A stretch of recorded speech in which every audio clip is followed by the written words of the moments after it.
Here, buddy, a good friend of mine put forth a statement by saying that being a religious unaffiliated, whether it is agnostic, being a theist, or simply say none, that means you are more intelligent. Even he claims that the number of people in a particular regions or a state are who are more agnostic, the more developed the particular region becomes. Not only that, he also gave an example of other countries, other developed countries like Sweden, so whose HDI is 0.945, which is very high, and where roughly 18% people are religious unaffiliated.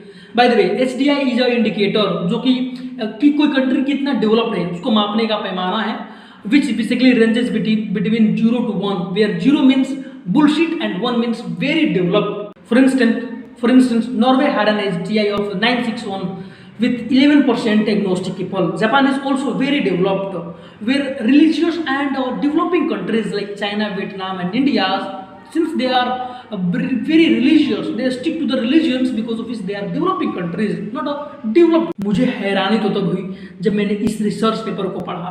इस research paper को 2014 में इस research paper को दो economist Travis Weiss, Andrew Yang के द्वारा पेश करा गया, जिसमें बताया गया how does atheism link to economic productivity and development, और is that the truth?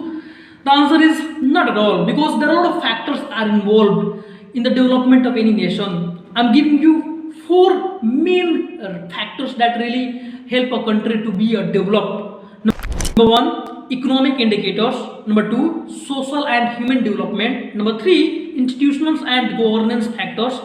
And number 4, cultural and social cohesion. जो भी हमने डेटा देखा था that really portray a clear picture that being agnostic that really leads to development. देखो ये जो statement है that really right to certain extent, but looking at this and saying that this country is developed because of a lot of people are agnostic out here, it's really not fair enough. Yes, absolutely, it is one of the hindrance, but it's not the whole and absolute picture. And if you need more clarification on those 4 factors, just drop a comment below.